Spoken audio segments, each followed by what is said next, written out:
देखिए, चिलचिलाती धूप और उमस भरी गर्मी, और हम निकले हैं उन लोगों की आवाज सुनने के लिए जो पिछले कई दिनों से अपनी मांगों को लेकर के आंदोलन कर रहे हैं।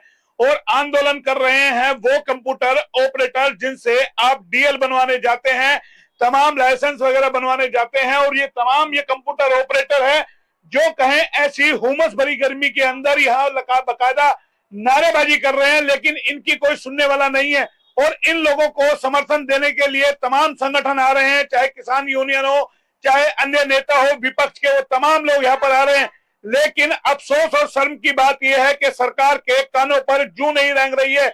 इन तमाम लोगों से एचआर न्यूज बारी बारी बात करेगा। आखिर जो इन लोगों की परेशानियां हैं, ये महिलाएं हैं, देखिए तमाम बेचारी जो कर्मचारी है वो यहाँ बैठी है। इनको इस वक्त ऑफिस में होना चाहिए था लोगों के काम करने के लिए, लेकिन इनको सचिवालय के बाहर किस तरीके से इस चिलचिलाती धूप के अंदर, हुमस भरी गर्मी के अंदर यहाँ बैठना पड़ रहा है अपनी मांगों को लेकर के, और इनकी सुनने वाला कोई नहीं है। कितनी शर्मसार करने वाली स्थिति है। कहते हैं बेटी बचाओ बेटी पढ़ाओ, महिलाओं का सम्मान करो। ये कैसा हमारी महिलाओं का सम्मान हो रहा है? ये तस्वीरें बहुत कुछ बयां कर रही है, शर्मसार करती है हमारे शहर को, हमारे देश को। और ये देखिए तमाम अलग अलग तरीके से लोग आ रहे हैं, चाहे एम्स संघर्ष समिति के लोग हैं वो भी यहाँ इनको समर्थन देने के लिए यहाँ पर आए हैं। और एम्स संघर्ष समिति का जब जिक्र हो गया तो आपको समझ में आ गया होगा एम्स की सौगात के लिए किस तरीके से जब घोषणा हुई, और एम्स को पाने के लिए तमाम लोगों को आंदोलन करना पड़ा। और इसी तरीके से इन कंप्यूटर ऑपरेटर्स को भी देखिए हालात और स्थिति के अनुसार, और इनसे बारी बारी एक बार बातचीत करेंगे, इनसे अपील करेंगे तमाम लोग एक बार खड़े हो जाएं ताकि इनसे आराम से बात हो सके और खुलकर के बात हो सके। तो तमाम लोगों से अपील है आप एक बार खड़े हों और पूरा घेरा बना ले तमाम लोगों से, ताकि बारी बारी हम लोग बात कर सके, क्योंकि बैठ करके बात करनी नहीं हो पाएगी। तो इनसे तमाम लोगों से बारी बारी बात करेंगे, प्रधान जो इनके हैं उनसे बात करेंगे, महिलाओं से बात करेंगे कि आखिर इनकी सुनवाई कब होगी और कैसे होगी। और पहले हम आपको बता देते हैं, आज हम आपको एक खबर दिखाएंगे शाम को, इन्हीं के मुद्दे पर पूरा एक आपको विश्लेषण दिखाएंगे और पूरा विस्तार से बताएंगे आधे घंटे तक कि किस तरीके से जो कौशल रोजगार योजना है इन लोगों के लिए अभिशाप बन गई है। सरकार ने टेका प्रथा को खत्म करने के लिए कौशल रोजगार योजना लेकर के आई, और वो योजना किस तरीके से इन लोगों के गले की फांस बन गई। पिछले 15-15, 20-20 साल से ये काम कर रहे हैं, लेकिन इनकी कहीं कोई सुनवाई नहीं हो रही है। पहले तो जनाब आपका शुभ नाम पूरा परिचय। मेरा शुभ नाम दयाशंकर है, मैं जिला प्रधान कंप्यूटर प्रोफेशनल संघ रेवाड़ी। प्रधान जी, आप ये बताइए, आप लोगों को ऐसी उमस भरी गर्मी में, चिलचिलाती धूप में क्या जरूरत है? आप लोग यहाँ बैठे हो, वजह क्या है? मौलाली जरूरत तो इसलिए है कि 15-15, 20-20 साल हमने प्रशासन को दे दिए और आज तक हमारी एक छोटी सी मांग पूरी नहीं की जाती। हमारे किसी साथी के साथ कोई दुर्घटना हो जाती है, उसको सरकार अपना ही नहीं मानती, तो उसके लिए हमें यहाँ बैठना पड़ा। आखिर मजबूर सरकार तो कहती है सबका साथ सबका विकास, आपका विकास हो रहा है, आपको नौकरी मिल रही है, जॉब मिल रही है, ये आपको क्या दिक्कत है? मोलाल जी, ये नौकरी नहीं है, इसका डर बना रहता है कब हमें घर जाना पड़े, कोई समय सीमा नहीं है। आज कल अफसर कहते कल से नहीं आना, ये क्या नौकरी है? 20 साल हमने अपने जो महत्वपूर्ण 20 साल हमने सरकार का जो ऑनलाइन सेवाएं पूरी की है, सरकार की छवि बनाई है, सरकार को हमने यहाँ तक पहुँचाया है, जो सरकार अपना नाम कर पाई है कि भाई हमने काम किया है। ये सब कंप्यूटर भाइयों की वजह से हुआ है। सरकार ने कोई काम नहीं किया, काम हमने किया है। और फिर आज हमारी ये स्थिति है, ना तो हमारी सैलरी बढ़ती है, ना टाइम पे सैलरी मिलती है, ना कोई रेगुलर की कोई नीति लाई जा रही है, ना ऐसा हो कि भाई कोई किसी के साथ कोई घटना घट गई तो उसको भाई उसके परिवार को चलाने के लिए कोई योजना हो या उसको सरकारी तरफ से कोई ऐड दी जाए। तो कितनी मांगे हैं आप लोगों की? चाहते क्या हो आप लोग करें? हम तो यही चाहते हैं कि सरकार पहले तो रेगुलर करे, जिनको 15-15, 20-20 साल सरकार को दे दिए और सरकार के हर काम को निष्ठा और ईमानदारी से किया है, सरकार की छवि बनाई है, तो उनको पहले रेगुलर करे। तो अगर रेगुलर ना भी, आप लोग ठेकेदार के थ्रू लगे हुए हैं, कैसे लगे हुए हैं? हम पहले DITS है, हमारी एक सोसाइटी है, उसके तहत हमें लगाया गया था। लेकिन पहले क्या था कि हम डायरेक्ट प्रशासन के थ्रू थे। अब इन्होंने एक HKRN का और फंडा बीच में डाल दिया और हमें 15-15, 20-20 साल जो होने के बावजूद HKRN में डाल दिया गया। अब एक क्या होता है ये HKRN? ये हरियाणा रोजगार कौशल निगम। इसमें सबसे बड़ी विडंबना तो यह है कि पैसा हमारा होता है DITS का, वो पैसा HKRN को भेजते हैं और वही पैसा फिर हमें सैलरी मिलता है। हमारा ही पैसा और हमें ही घूम के मिल रहा है एचकेआरएन के माध्यम से सर्विस टैक्स काट के, तो क्यों नहीं हमारा जब सीधा पैसा हमें क्यों नहीं दिया जाए? तो एचकेआरएन को 120 से हटाया जाए, जैसे पहले हमारा चला रहा था वैसे चलना चाहिए, वैसे चलना चाहिए। तो सुना आपने, बड़े विस्तार से इन्होंने बताया है कि आखिर मामला क्या है। इन लोगों को ना पक्का किया जा रहा, ना इनके पास कोई गारंटी है, लेकिन जब आप देखेंगे इस देश का कानून कैसा है, अगर कोई एक विधायक चुनाव लड़ता है तो उसको ताउम्र पेंशन मिलती है, लेकिन ये कर्मचारी चाहे सब कुछ कुर्बान कर दे, चाहे ड्यूटी के वक्त इनकी मौत हो जाए इनके कर्मचारियों की, या कुछ भी हो जाए, इनको कोई कुछ नहीं मिलेगा। तमाम कानून, तमाम नियम इन नेताओं ने, जनप्रतिनिधियों ने अपने लिए बनाए हुए हैं, सरकार ने अपने लिए बनाए हुए हैं, और आम आदमी को छोड़ दिया है सड़क पर मरने के लिए, सिर्फ काम करने के लिए। तो आप सोच सकते हैं इस देश का कैसा कानून है, और इसीलिए इन लोगों का साथ देने के लिए तमाम संगठन के लोग आए हुए हैं। बारी बारी हम बात करेंगे। अजय जी, आप ही बताइए, 20-20 साल से काम क्यों कर रहे हैं? क्यों नहीं रिजाइन कर देते जब सरकार आपकी नहीं सुनती, नहीं आपको पक्का करती? लेकिन नेताओं ने अपने लिए तो कानून बना रखे हैं, उनको तो पेंशन मिल जाएगी, चाहे 10 बार सांसद बने, 10 की 10 बार मिलेगी। मोहनलाल जी, परिवार चलाना है हमें। आज 20 साल मैंने सेवा करते करते हुआ गया। जो उम्र थी मेरी युवा अवस्था जो नौकरी पाने की, वो तो मैं सरकार को दे चुका हूँ। और आज मैं ये भी, सरकार हमें ये विकल्प दे कि आप यहाँ से चले जाइए, बाहर जाने का तो रास्ता ही नहीं है। तो हर चुनाव में तो आप खड़े हो जाते हैं झंडा उठा करके सरकार का पैरवी करने के लिए। सरकार तो चुनता ही है, हम हर आदमी अपने मताधिकार का प्रयोग अपनी बुद्धि और विवेक से करता है, किंतु सरकार का दायित्व है, जैसे अभिभावक अपने परिवार का पालन पोषण करता है, ऐसे ही सरकार प्रदेश में अपनी जनता का पालन पोषण करना चाहिए सरकार। और जब अधिकार हमें नहीं मिलते हैं तो हम सरकार से जो अधिकार हमें मिलने चाहिए, आंदोलन, हड़ताल और गांधीवादी तरीके से जो लेने का तरीका है, हम वही चीज कर रहे हैं। आपका शुभ नाम पूरा परिचय? अजय कुमार नाम है मेरा जी, और जिले में उप प्रधान की जिम्मेदारी है मुझ पर। नाम अजय कुमार है, गला बैठा हुआ है। देखिए, ये होता है एक आंदोलन का असर। जिस अपना हक मांगने के लिए भी इनका गला बैठ गया है, आवाज नहीं निकल पा रही है, लेकिन सरकार के कानों तक इनकी आवाज नहीं पहुंच रही है। तो आप समझिए किस तरीके की शर्मसार करने वाली स्थिति है। ये महिलाएं देखिए जो कहते हैं बेटी बचाओ बेटी पढ़ाओ, महिलाओं का सम्मान करो, कैसा सम्मान हो रहा है। हमारी महिलाओं को चौक चौराहों पर अपनी मांगों को लेकर के आंदोलन करना पड़ रहा है। ये देखिए, पांव से विकलांग है फिर भी काम करते हैं, लेकिन इनकी कोई सुनने वाला नहीं है। तो आप अंदाजा लगाइए इन सफेद पोश नेताओं ने, इन जनप्रतिनिधियों ने कैसे कैसे कानून बनाए हैं अपने हकों के लिए।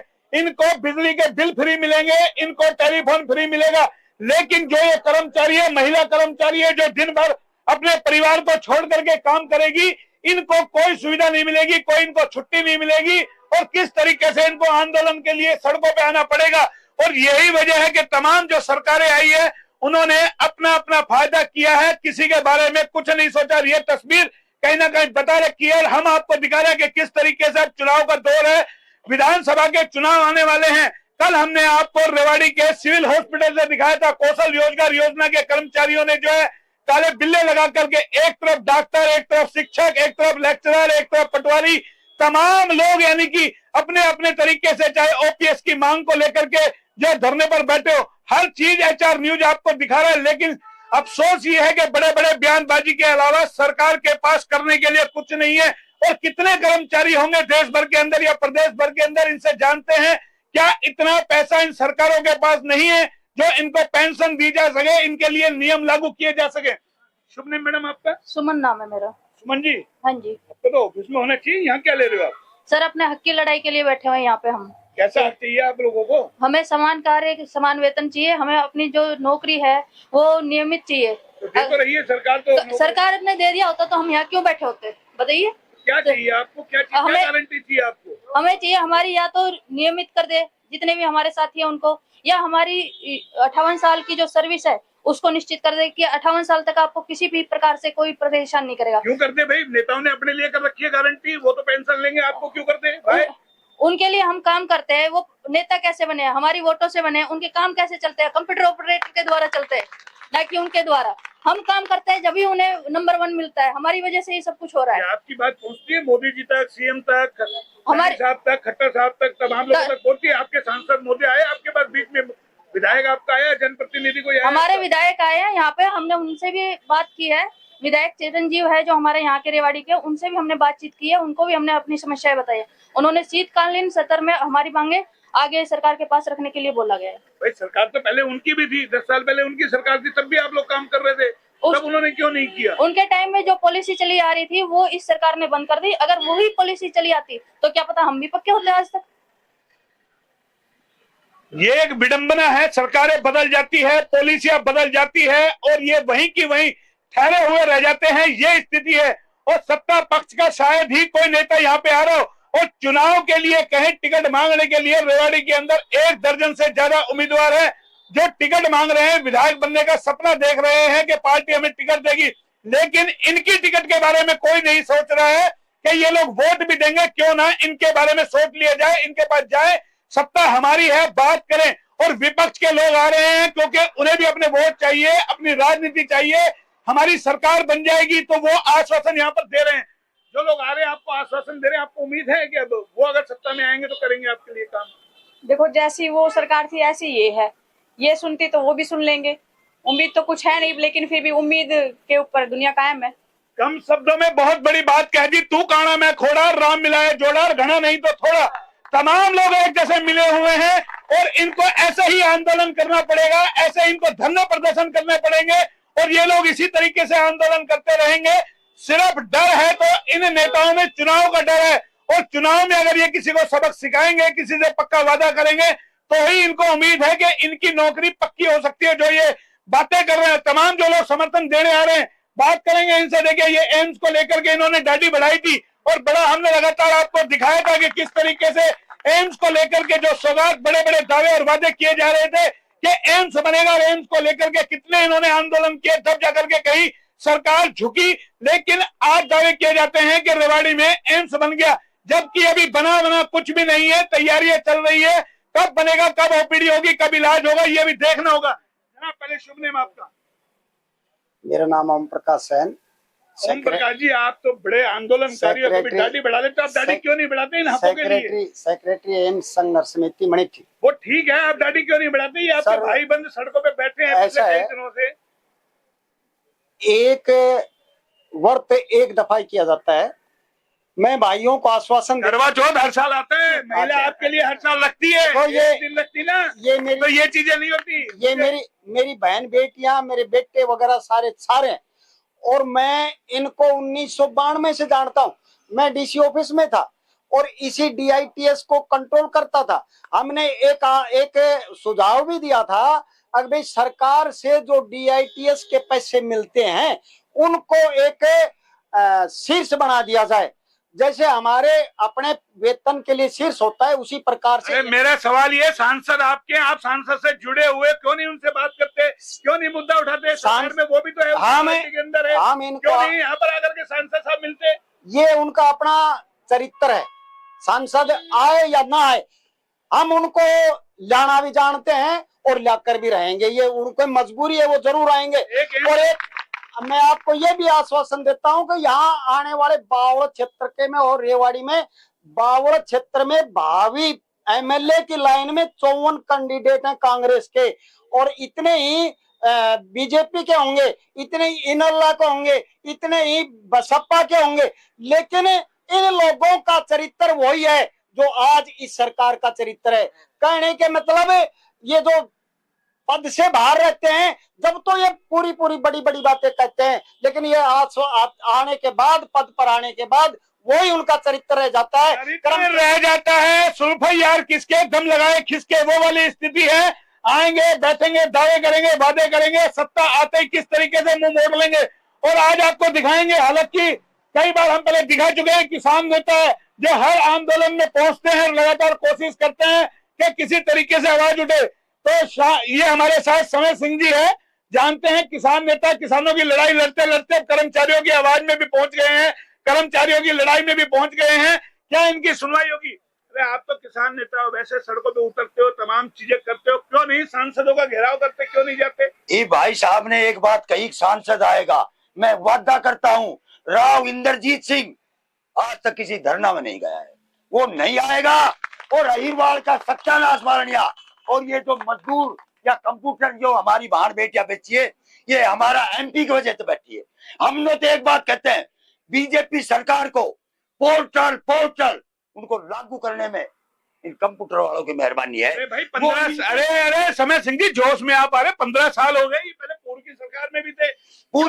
पूर्व की सरकार में सरकार तो वहां भी ऐसी थी यहाँ भी, लेकिन वो एमएस सिस्टम ठीक तो मैं तो सिस्टम बिल्कुल गलत से। अब ये भाई कह रहा है एम्स बनाने में एम्स संघर्ष समिति का योगदान है, न कि नेताओं का। ये 18 महीना साल भर बैठे रहे। अगर ये लड़ाई लड़ेगा, मैं तो इनसे आपसे पहले भी कह चुका, सख्त फैसला लो। ये सरकार सख्त फैसले से डरेगी, वैसे नहीं डरेगी। अरे भाई कितने सख्त फैसले लेंगे, असर पड़ता नहीं है इन सरकारों को, इन नेताओं को, इन जनप्रतिनिधियों को। सवाल ये है कि आखिर ये कब तक इसी तरीके से यहाँ सड़कों पे बैठे रहेंगे और आंदोलन करते रहेंगे। तमाम महिलाएं देखिए, कईयों के तो सर में भी दर्द हो रहा है, परेशानियां कहीं ना कहीं इनके चेहरे पे झलक रही है कि आखिर जाए तो कह रहे मैडम एक बार आप खड़े होइए तो बात तमाम लोगों से करेंगे और चलते चलते एक बार बात भी करेंगे। मैडम सर मेरा नाम पूनम है, मैं उपमंडल अधिकारी नागरिक न्यायपालिका के पद पे कार्यरत इतना हूँ। बढ़िया नाम है, उतना बढ़िया काम भी मिलता है आपको। तो सर मेरा यही सरकार से यही कहना है कि हमारी जो भी डिमांड है उसको जल्द से जल्द पूरा करें, हम सड़कों पे ना बैठे।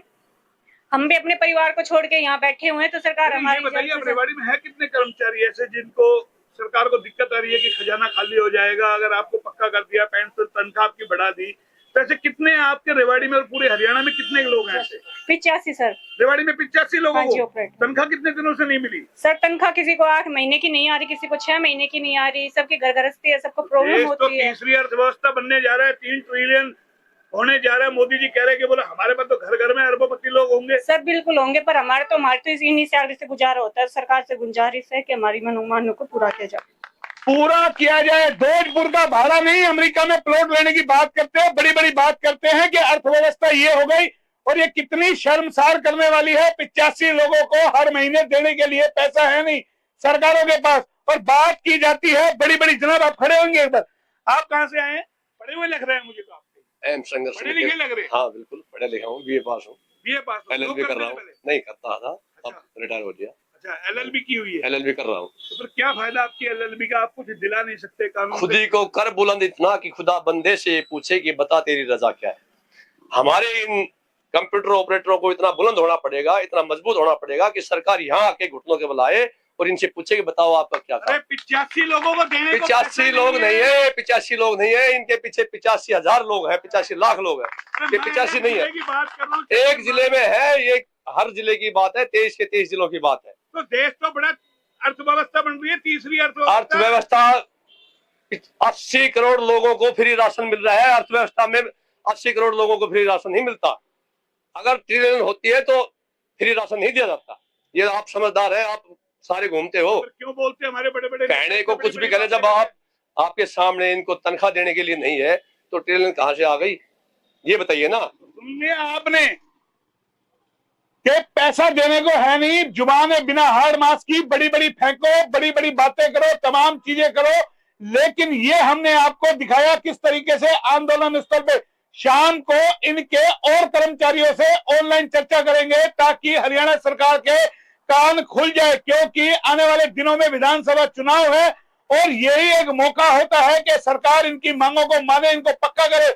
और कई बार जो हमें जानकारी मिली है कि इनसे एफिडेविट लिया गया है, लेकिन अभी हमने जो जानकारी ली, इन्होंने कोई ऐसा एफिडेविट नहीं। लगातार ये 15 साल से 20 साल से कर्मचारी आंदोलन कर रहे हैं, इनकी सुनवाई कब होगी? फिलहाल इतना ही। कैमरा पर्सन पंकज के साथ मोहन लाल, HR न्यूज रेवाड़ी।